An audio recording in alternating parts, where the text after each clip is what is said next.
What's up, everybody? Welcome to Podcast Now. I'm Alex, and in this video, I want to talk about what we should be expecting for Hogwarts Legacy at the Back to Hogwarts event. And they kind of leave the door open in terms of what we could see. So I want to talk about two different things. One is what they literally say on their own website. You go on the website, you can read at a look ahead section. I'll read it out. And then also what Chandler has not said on Twitter, and I'll explain what I'm talking about there in a second. So the first part is, again, a look ahead. It wouldn't be the start of a term without an announcement or two.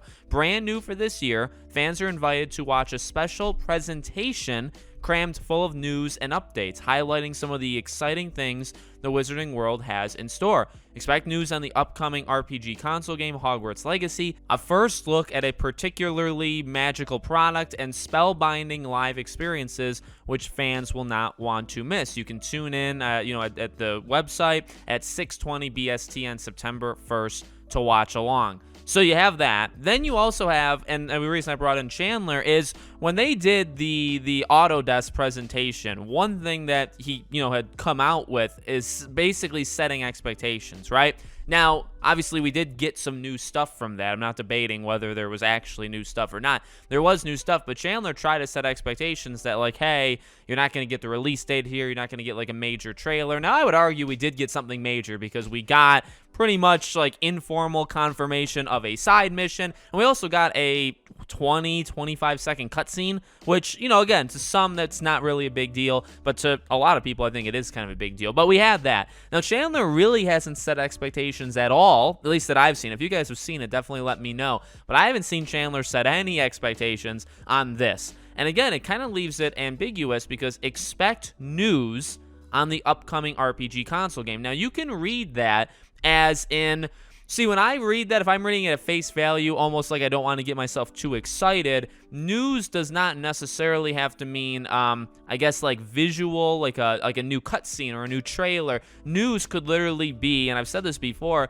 this would be a really good time to announce that art book, The Making of Hogwarts Legacy. Now, we know it's real, just giving us an actual release date. Remember, the release date right now is in mid-December, and that will never happen because the game comes out in February. You're not going to release a making of book 2 months before. It'll spoil something, and that's just not going to go over well. It's just not going to happen. So they got to get that nailed down and give an actual release for that. But I mean, you could go kind of wild because again, it is ambiguous. That's how I read it. That's not how you have to read it. Expect news on the upcoming RPG console game. One thing that people have brought up that I do think would be a perfect time. In fact, Chandler has said this, right? He said that in a few weeks or whatever the exact lingo was, remember a little while back, he said that we'd be getting the final tab when it's the character creation. Remember, we got that at the Autodesk where you could pick all the character kind of presets, and then the last tab is, you can't really, you don't know what it is, I guess, in terms of them hovering over it.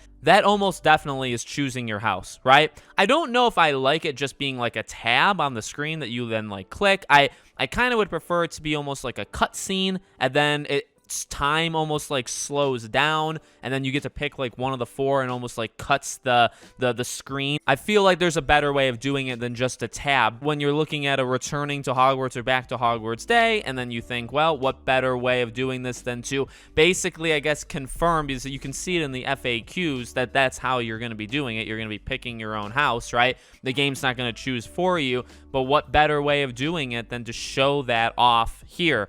The other thing that's interesting is it's on a Thursday, right? Now, Thursday is the day that you get a post on Twitter. Again, in my opinion, only two ways that you could really do this. Number one is the Twitter post is different from what we get at this event. So we get something of this event, and then we get something smaller, very small, on Twitter, separately. The other way of doing it is to have them kind of back each other up. So you would have whatever they would show, again, like choosing your own house, and then they almost make like a 20-second verb, because maybe it's longer, right? Maybe it's a couple minutes long. And then on Twitter, it's like a short condensed, because you have to think too, Twitter, not everybody on Twitter is going to be watching this event. So maybe you want to tell Twitter the stuff that was shown at the event, but you want to do it more condensed because Twitter people have the attention span of a squirrel. So that would be, a good idea to do something like, and by the way, I have a Twitter, so I am the same as what I just described myself as. But you know what I mean? That I think makes a lot of sense as well. So you can only go in two different directions, in my opinion, something completely separate from what you do here, or it's the same thing, it's just a more condensed version for the faster minds, over on Twitter. But that's kind of where I'm at. I really think they need to do something about that art book, because it seems weird, because the release dates changed like 3-4 times. It has, in some territories, like an official release. I think it's like, is it like December 13th or something? Or maybe it's December 6th still. I don't know if the dates change, but it has a date somewhere on Amazon. So, like, you have to probably nail that down, and it's not going to be in December. And then after that, if you do, this is how you choose your houses. Maybe, now again, you could go more in depth. If you want to go more in depth, you could say, here's, you get to choose your house, and then here's what you get for choosing your house. Again, like, if you're going to do that, if you're going to tell people ahead of time if you're going to get buffs, or if you're going to get like an exclusive spell if you're a Slytherin versus a Gryffindor, like if you're going to do something, which we've talked about, those possibilities, right?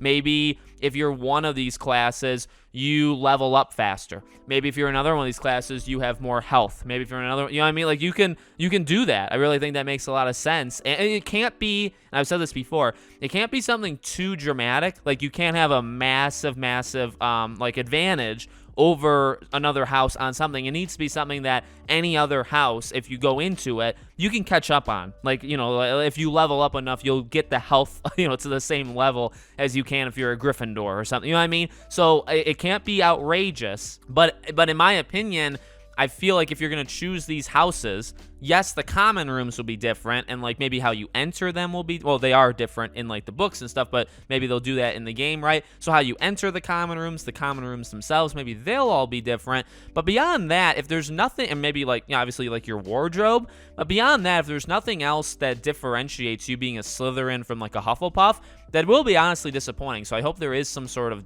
buff, debuff system that happens when you pick a house. And this, again, if you want to go more in depth, if this is more than a 45-second to a minute thing, if you want to give it like 5 minutes, then yeah, you could go into, well, here's what you get if you're in Gryffindor. Here's what you don't get if you go in Gryffindor, right? I think that makes a lot of sense, and that keeps with the theme of returning to Hogwarts. Beyond that, don't really think we're going to get too much more. We're still too far. Like it's far. The game is not releasing in December. It's releasing in February. It's 5 months and about a week away from this event.